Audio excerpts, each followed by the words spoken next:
Welcome everyone to today's webinar. We've had some technical issues, but we've got them squared away now, so we're going to go ahead and get started. The title is Perspectives in Pain Management for Pharmacists, Implementing a Non-NSAID Non-Opioid Approach, and I'm Brian Zimmerman with Becker's Hospital Review. And we'll begin today's webinar with a presentation. We'll have time at the end of the hour for a question and answer session. And you can submit any questions you have throughout the webinar by typing them into the Q&A box you see on your screen. And we're looking forward to hearing your questions.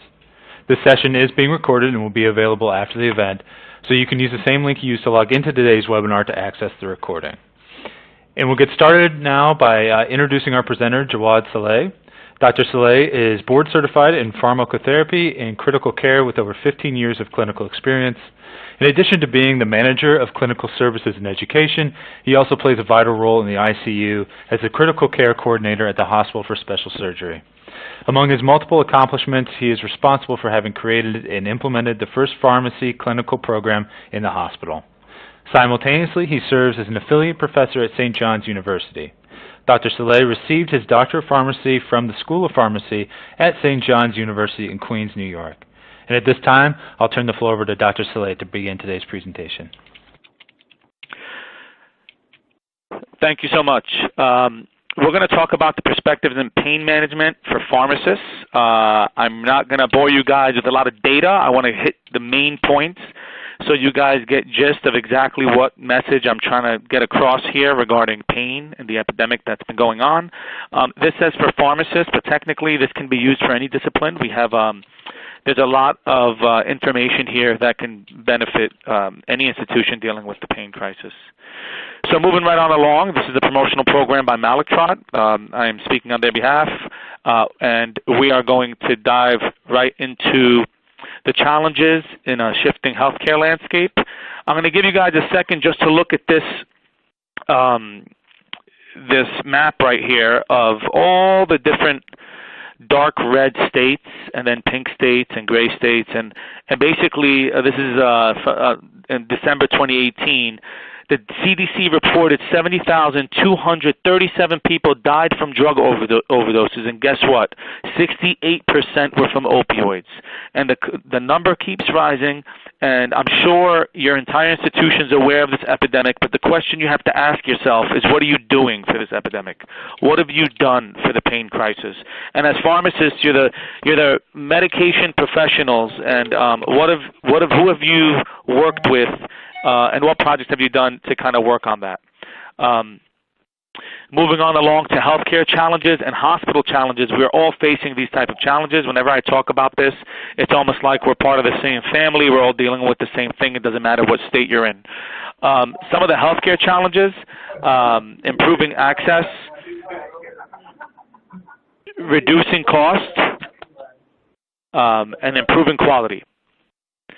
And if you take a look at the healthcare challenges, everyone tries to reduce cost. Improving access has become an issue, but quality, the word quality has become a lot more important than most of us think, and they like to use lingos in administration and in accounting and finance that we think doesn't pertain to us, but my goal is to show you guys how quality and value both pertain to our field, and it affects everyone in the hospital. Hospital challenges, reimbursement reduction, we're all dealing with it. It's hard getting reimbursed these days and being in the green, and it's like they're squeezing the life out of us when it comes to healthcare. We know it's an issue. We find many ways to try to combat that.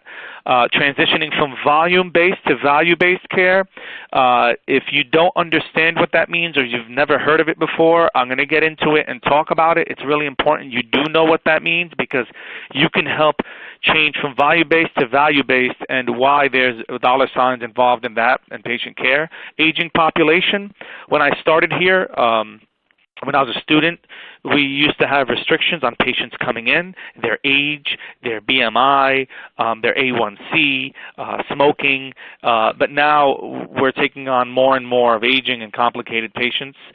Drug shortages, we're all dealing with that everywhere, whether it's in the operating rooms, whether it's in the emergency trays, or whether it's in your main pharmacy.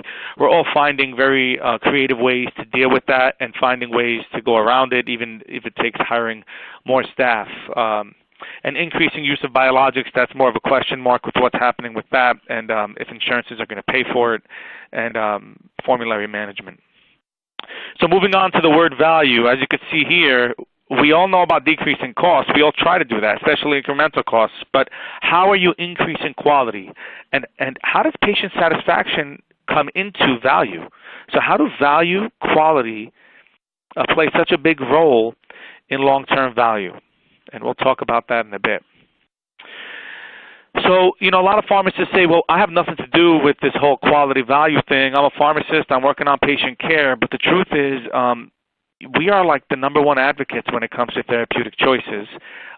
We share our expertise, whether it's at multidisciplinary committees. We always have a voice, whether it's P&T or antimicrobial stewardship or pain stewardship, the critical care council, and we round on a daily basis to be able to speak to some of these physicians or prescribers, PAs, etc.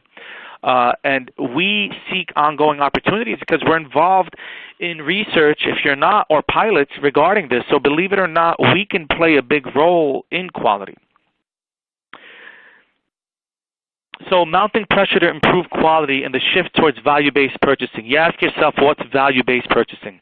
Value-based purchasing is basically you have metrics in place, CMS put in place, basically marks you have to hit in order for them to give you your 6% that they're withholding.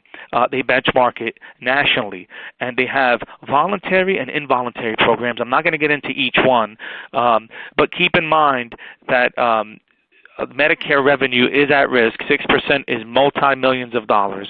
And there's a lot of financial pressure now to kind of switch to these voluntary programs. So in general, basically, even if you have a patient and you get them out as quick as you can, or the length of stay decreased, if they had an infection or they had a PE or they came back and they were readmitted, it's going to be a ding. So it just increases quality, and there's pressure to do that. What's a bundled payment initiative? CMS also has that, and this is becoming not just CJR for joint replacements, but these bundled payment packages are coming up for other disciplines as well and other specialties. Keep in mind, this is a bundled care package, and I'll explain to that in layman terms what it means. And in the bottom, if you could see, it's designed to improve care quality and efficiency by testing bundled payment and quality measures for a 90-day lower extremity joint replacement episode of care. So this is not just metrics or making sure that everything is met from a safety perspective and efficacy perspective, but this goes on for 90 days. The patient gets readmitted in another ER somewhere, you get dinged financially. So give you an idea of what a bundled care package, to give you an idea, is if you had a joint replacement and you were in Texas and you were there for 6 days and it cost your insurance company $90,000, or you were in New York and you were at HSS or somewhere and you were out of the hospital in 2 days and it cost the insurance company $40,000, they say, why was it $40,000 for the same joint replacement over here and $90,000 over there? So you get to basically negotiate a bundled one price for reimbursement or one cost, and it's up to you if you want to get them out quicker. You want to make sure they don't get readmitted in 90 days, make sure if you improve efficiency, maintain quality. Again, this is more pressure that's put on institutions because they benchmark it nationally to see if you get reimbursed. Now, where does this quality get tied into that bundled package? With the bundled package, 3% is withheld.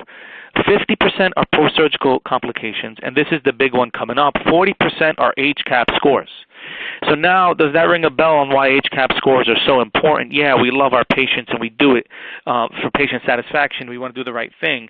But 40% is out of 100%, which is almost half, has to do with your 3% reimbursement. And if you look at the bottom, the scores, excellent, good, acceptable, below acceptable, it shows you what adjustment discount factor you would get benched nationally. And then if it's below acceptable, they just keep the money. So if you look here, key findings, the one-year evaluation report by CMS in 2018 with these bundled care packages, we want to see if this actually works. 3.3% lower for CJR episodes compared with control group episodes, 3.6% reduction if elective episode, 3% reduction if fracture-related episode. So no matter what, it is less of a percentage when you look at the payments. So they were due relatively to payments. You have to understand that they are implementing the value-based purchasing and these metrics in place, and it's causing patients to have less readmission rates and be discharged quicker and safer. So acute pain management. If this is how your institution runs, this is their pain paradigm, and this is how they run their order sets, then you're in trouble. I would say you're probably still living in the mid-'80s, and that needs to change. If you have prescribers that are stuck in their old ways, you need to fix that, and you really need to work on ways to minimize this old habit here. So what are the drivers for change? Why is it just me talking about the opioid epidemic? Is it just me saying, oh, is this a facade that am I just blowing smoke? I mean, if you look at this, going from the Joint Commission, CMS, and ISMP, from 2012, 2015, 2018, they began implementation of new pain management standards. That's the Joint Commission. CMS, if you go down the list, I'm not going to read all of them. You go into 2018, a change the focus of HCAP pain questions and pain management to communication about pain. ISMP, right, notes opioids as one of the two classes of drugs most frequently linked with med errors in 2017, accounting for 8% of hospital-reported medication errors and events. So it's not just me telling you guys you need to change your order sets or get involved in pain management. If you look closely, you see that the drivers for change are these top three here. Understanding multimodal analgesia. This is a quick pharmacology lesson. This is not like talking about oncology or HIV. It's pretty straightforward. You have your opioids. You have your alpha-2 agonists like clonidine or dextrometamidine, which is Precedex. You have acetaminophen, fairly safe and effective. NMDA antagonists like ketamine, dextromethorphan, but ketamine being the most used, works very well. Idiosyncratic diuresis, you got to worry about K-hole and going to some psychiatric disorders and being on a benzo. Gabapentin and Lyrica for neurological pain. The one thing we don't talk about as pharmacists is local anesthetics. It's so weird. We never discuss that for pain management. Maybe because there's not many perioperative pharmacists, but local anesthetics work very well. Have lower adverse drug events, and they're localized to the joint or the area that you're giving the local anesthetic, if done correctly, of course, if you don't get malignant hypothermia or LAST. Alpha-2 agonists we talked about.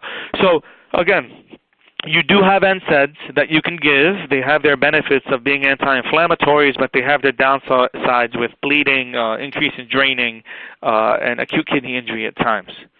So these are your guns. This is what you have to work with, and it's not much. And when you start getting into the injectable world, it's even less. So multimodal approach to acute pain management, this is probably how it should be done. You have mild pain. You get a non-opioid analgesic, whether it's acetaminophen, an NSAID, Mobic, or Celebrex, and local anesthetic infiltration. So in the OR, you would get a local anesthetic, whether it's infiltration or whether it's a direct block. And then if they have more pain, it's not rocket science. You'd intermittent doses of opioid analgesics, maybe a oxycodone 5 or dilaudid 0.5 is needed, and you just add more as you go, depending on the type of pain and if they're opioid naive or chronic pain.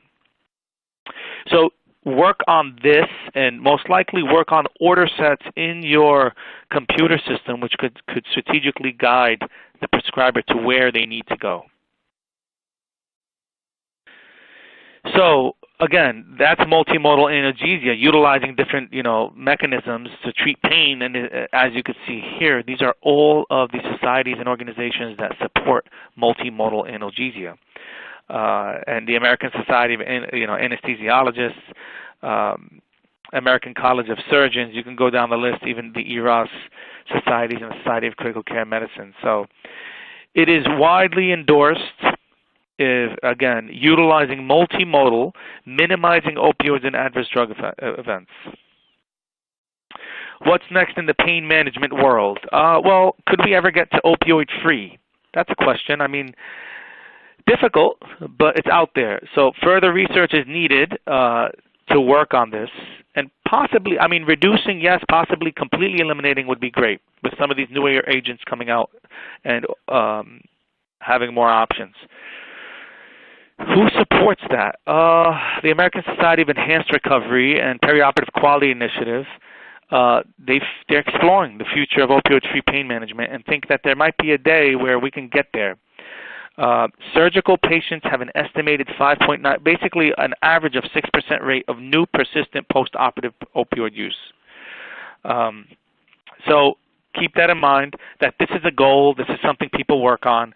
We have newer residents coming in, and even some of the seasoned attendings working on EROS protocols and different ways to combat this opioid crisis and minimize opioids, maybe even down to zero if they can. So where does the PharmA play such a big part in this? You know, I like to talk about things I use. I like to talk about things that I'm used to and I've studied. And this is IV acetaminophen, OFIRMEV. And how is it used? I'm going to read out the indication so everyone is clear. The indication: management of mild to moderate pain in adult and pediatric patients 2 years and older. The management of moderate to severe with adjunctive opioid analgesics in adult and pediatric 2 years and older, and the reduction of fever in adult and pediatric patients. So keep in mind that, you know, it's similar to the way the oral is when it comes to, in essence, when it comes to the dosing. It's 1 gram unless you're under 50 kilos. The infusion pumps are, you know, make sure your infusion pumps are properly programmed. It's given over 15 minutes. It's always dosed in milligrams, so try not to think of mLs when it's given. And try not to exceed 4 grams, just like, you know, we already know 4 grams in hepatotoxicity. So what are some contraindications? Hypersensitivity, but severe hepatic impairment or severe active liver disease. It's important to know that, because if they have mild transaminitis, or a stable Hep C, for example, it's still okay to give. It's more if it's severe hepatic impairment or severe active liver disease. What are some of the stuff we worry about with this? Of course, it's a safe drug. It's clean. It's great to use. I worry a lot about acetaminophen toxicity and exceeding the 4 grams and implementing something in place to work on that as an alert system, whether it's in your computer system. We have a MAR calculator for the nurses. Whenever you exceed more than 4 grams in 24 hours, it alerts you. So the nurse would go to the physician, a prescriber, tell them, and we would DC it. We've actually cut a lot down on narco and Percocets and give more of just plain oxycodone in order to kind of prevent that from happening. So pharmacologically, how does it work? CSF, it got to get to your CSF. And it starts off by getting into your mean blood plasma concentration. And if you get between 10 and 20 in your blood concentration, it would cross the CSF and it'll begin to work. It's given every 4 to 6 hours. So what happens when you go into surgery? What happens to your GI tract and your gut? You have surgery, you're fasting, you have stress, the fight or flight response. You have anesthesia given. You have opioids given. This is a recipe for disaster when it comes to compromising your gastric function. So it delays gastric emptying, and it always becomes an issue when it comes to absorption.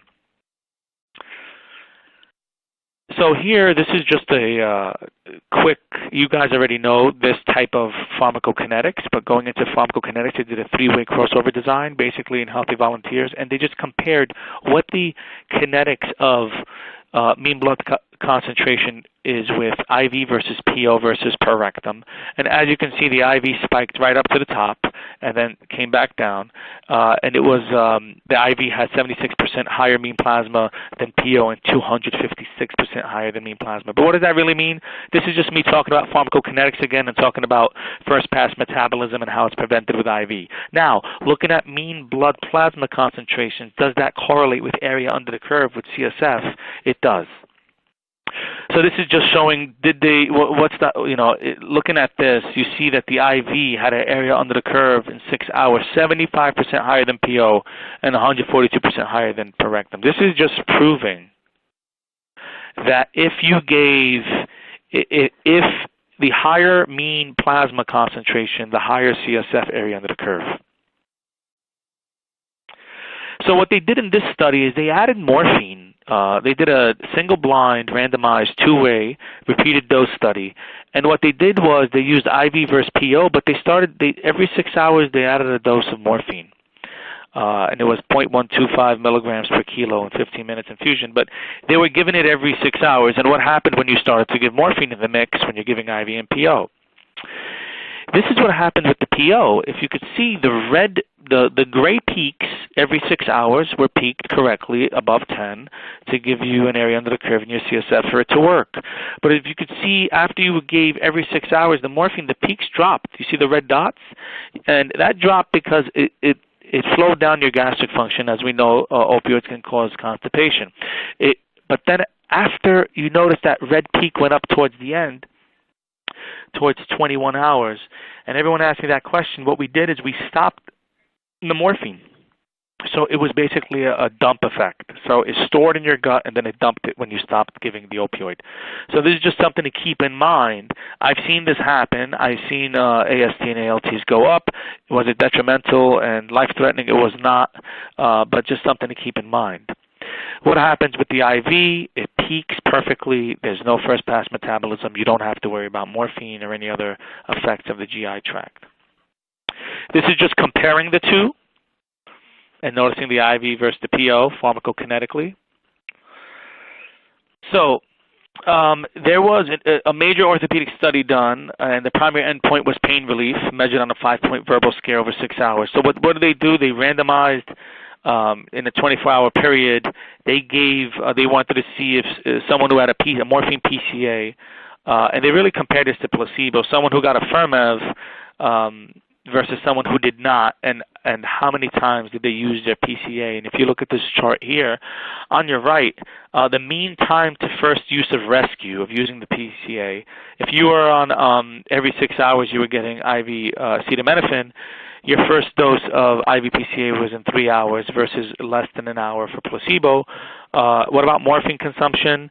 38.3 milligrams if you're on IV acetaminophen and 57.4 if you're on placebo. And it was very safe versus placebo because obviously it didn't exceed the 4 grams. So they gathered a lot of data from all their studies from a central database, and they wanted to see if OFIRMEV really affected your ALT and AST and affected your liver post-baseline. And as you can see here, as long as you don't exceed 4 grams, it really did not affect. It was pretty safe versus placebo to the liver. So keep in mind, it's something to give every 4 to 6 hours. We give it every 6 hours. Some institutions have tried to save money by giving it every 8, and notice that it didn't work as well because at the tail end of the 2 hours, the patient was clicking on their PCA and they were in pain.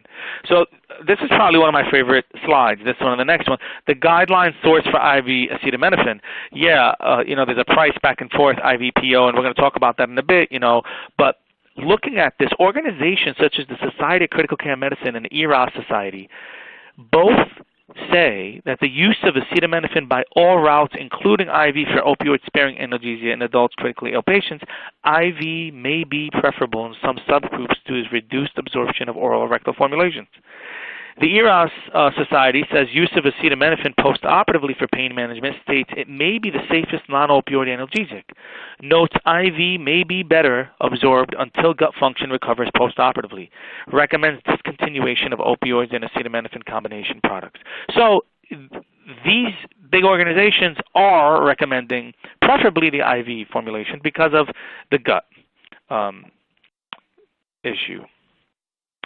So these organizations here advocate for using Tylenol, using acetaminophen in multimodal analgesia.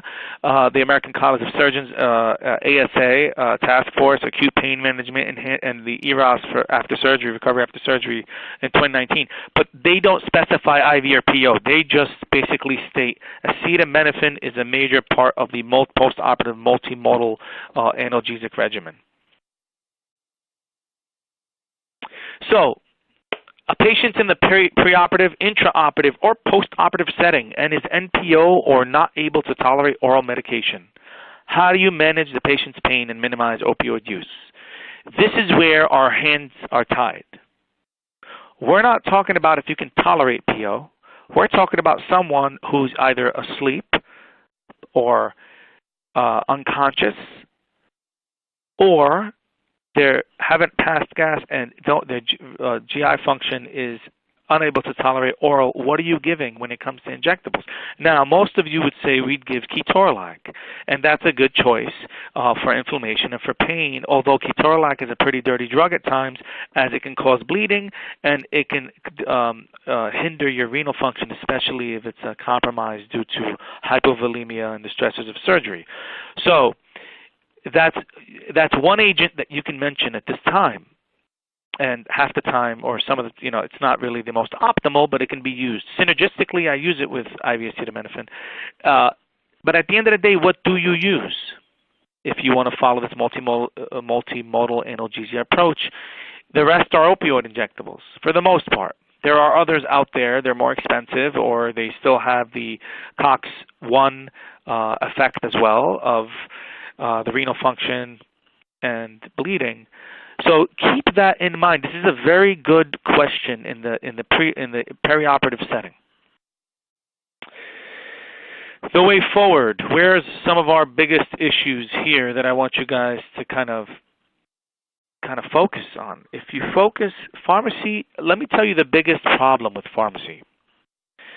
Pharmacy and administration have a disconnect when it comes to money.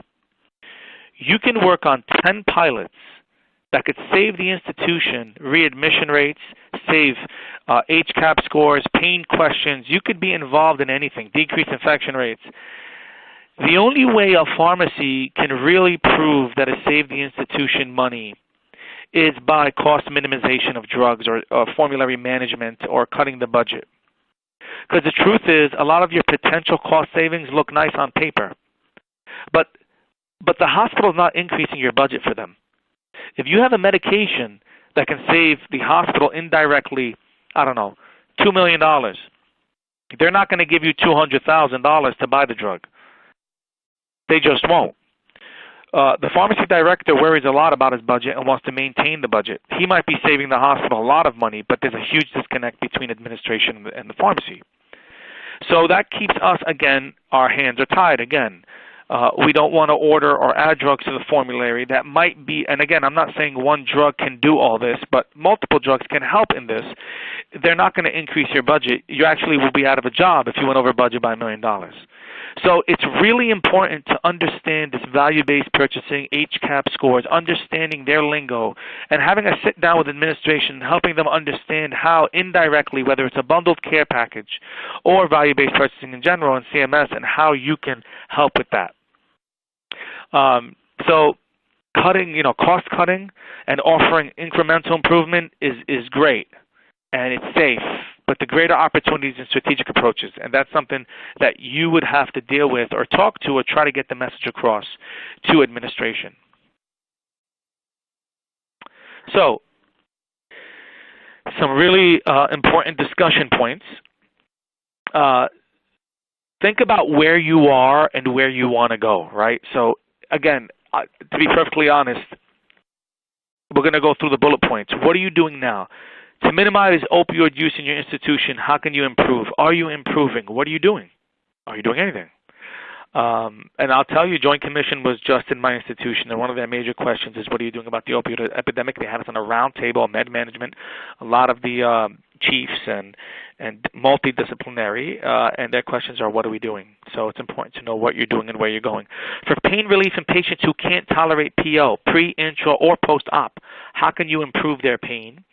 For pain relief in patients with impaired renal function or risk of bleeding. And let me tell you, a lot of the elderly come out with AKI or some sort of declining renal function, or they're draining or bleeding. How can you improve? There are 3 really important questions. It's something you can work on. It's something you can kind of try to figure out in your institution. And again, look, if you can switch over, what we do is if you can switch over to oral when they're ready, when their gut is back and they're awake and they're, the next day, that's perfectly fine. I'm worried about them when they first come out or intra-op. So what's your role in pharmacies keeping insurance? So what are you doing in your pharmacy? And again, I created a slide. First, you have to become knowledgeable about appropriate use of OFIRMEV to assist in a well-informed formulary decision process. You can't just go to a P&T and say, I want this for everything. That's not how things work. You have to be cost efficient. You have to be smart about things, and you have to know where to use them for which patient clientele or patient population. You have to identify an internal champion to engage stakeholders and build consensus on how to encourage appropriate use of OFIRMEV with your institution. So with multimodal approach, who's your champion? Now, it might be a pharmacist, but it's really good to get that pharmacist who's involved, who rounds, who knows, who's engaged in the institution and people trust and they have integrity and they're on these committees to help figure out how to create this either protocol or order set or pilot that you're working on. And and they have to invest in getting this across. And then monitor opioid usage in your institution. Do like an annual opioid data review. I have this graph, this chart that shows how much we've used over the years and how much we've used when we implemented multimodal approaches to our order sets. So assess the opioid use, evaluate the trend, identify areas for improvement, and then try to get this information to some of your big committees like the P&T committee or even when Joint Commission comes in, you'll have bullet points on what you've done in this opioid crisis to help with these patients. So, and again, pharmacists are cool because pharmacists can talk to, we're like a gel. We can talk to all different disciplines and specialties. We can present to GI, we can present to infectious disease, we can present to critical care, we can, we have it, we can do it. Specialty roles can't, we can. So we have it in us to do it, and I think it's powerful that we can do that. And I think if this can help add, it's not a savior at the end of the day by itself, but if it can add to your multimodal approach, it can add to helping you reduce opioid morphine equivalents or pain scores, and increase HCAP scores, and decrease adverse drug events with itching and constipation and post-op ileus, and things and oversedation and Narcan usage. You have to implement, especially in patients who can't tolerate PO or are unconscious. Thank you, everyone. I hope this was beneficial. I really tried to hit home with things I deal with. I would think would help you try to get things across, especially when your budget is a factor and you really want to do the right thing and attack this crisis as best you can. Thank you, everyone. Thank you, Dr. Saleh, for that informative presentation. And we still have time for a question and answer session. So please submit any questions you have by typing them into the Q&A box you see on your dashboard, and we'll try to get through as many questions as we can. Dr. Saleh, the first question I'll ask you here from an attendee is, how do you address pharmacy's concern about cost of IV versus PO? Well, the first thing you would do is you would begin by restricting the IV OFIRMEV to your formulary. It'd start with a restriction and to a specific patient population. You wouldn't just put it in every Pyxis machine and put it out there. So the cost difference the only way to justify that is to say these are our patients that cannot get the PO. These are our patients that, and then what I would honestly do if it's a really big issue and your hospital is really struggling is maybe, start with a small pilot. Compare the same exact type of surgery and try to get the same inclusion criteria of the age of the patient, male or female. Take whatever it takes, I don't know if it's 30 or 40, whatever your statisticians will tell you, and compare it to adding the IV formulation to the standard of care and seeing if that helped you reduce opioid morphine equivalents or pain scores. You have to start somewhere. You can't just show up and say, I'd like to spend an extra $600,000 in our budget next year. You start with a restricted formulary to a specific subpopulation where you think this is necessary for this population, and then run reports and see where it goes from there. Thanks for laying that all out for us. And the next question we have, the attendee wonders, like, what about in the rehab setting? Can you speak to that a little bit? In the rehab setting, it's really important. I mean, we use it at times. The thing is, in the rehab setting, it's tough because we, at least in our ambulatory setting, we like to give it and discharge the patient, right? Because we don't want to play the variability game of, what the digestion or whatever the case is. But if you're in a rehab facility where the patient, I don't know what type of facility this is, but if the patient's healthy, they're tolerating PO, then it all comes down to just timing. So if you have the time to give them, 2 500 milligrams PO and wait, an hour or two, and then start rehab, then I would try from a cost savings point, I would try to go that route. But for some of these patients, especially the elderly, we like to give the IV. We don't want to wait or worry about how long it's going to take or how fast it's going to work. So it all depends really in a rehab facility. So I've seen it given, but again, it's restricted to specific patients where PO cannot be given. Gotcha. Thank you for those clarifications.